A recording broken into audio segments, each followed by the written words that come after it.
Have you ever wondered what would happen if cats had disappeared from the world? Would it be haunting, dreadful, almost as a world filled with sorrow? Or nothing would really even happen and everyone would just go on about their day? In fact, have we ever really even noticed anything vanishing from the world? Now, before I move forward, I'd like to introduce myself. My name is Diana Riza binti Riaz Ahmad from SMK Section 10 Kota Damansara with the code BEA8638. On this very fine day, I'd be delighted to share with you a summary from one of my most treasured books of all time, If Cats Had Disappeared from the World. This masterpiece was written by the one and only famous Genki Kawamura as one of his earliest workings, taking place as his debut novel. Within this 200-page novel, it was astoundingly sold over 1 million copies all across Japan. So, as we know by now, this book has really touched millions of readers in its own special way, so I'll take the honors to share with everyone watching my video today. A postman by profession, it's been 4 years since the narrator's mother has passed away, leaving their dear cat named Cabbage in his care. But now that his own death is near, the narrator is faced with the finality of life. Ladies and gentlemen, this is a poignant tale about what it means to be alive and the things that we would be willing to give up in exchange for just one more day to live.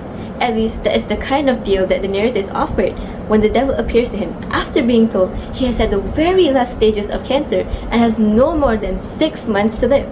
The devil, on the other hand, is a seemingly amiable character who is really intent on sealing deals with the main character, who is already his 107th client. That's a lot when you think of it, which also explains why he's so good at doing his job. In the course of the novel, the narrator is given some extra days to live in exchange for agreeing the disappearance of certain objects from the world. The first items were actually mobile phones. The devil allows him one last final phone call, and he faces the question of who his last phone call should be. As a result, the narrator goes into a deep introspection about what these objects really mean to humans and how life might change if they were taken away forever. It makes us, the reader, think about life without these objects and how modern inventions have really changed the course of humanity and affects to humans' nature. For instance, the narrator has commented, when human beings invented the mobile phone, they also invented the anxiety of not having one, and it made me realize how much technology has consumed us in this day and age. But before I interpret more, where does the cat actually stand in this story? As a matter of fact, the narrator's mother has a huge love for cats and has passed down that love to her dear cat named Cabbage. But sadly, their first cat, named Lettuce, has died, which resulted her into going into a deep state of depression until Cabbage joins the family. Though, as the narrator struggles with the idea of dying soon, he reflects on the disappearing the items and what they really mean to humans. He often goes back to his mother as the woman who kept their family together. After her death, he completely loses all contact with his father, aside from trying to mend their father-son relationship.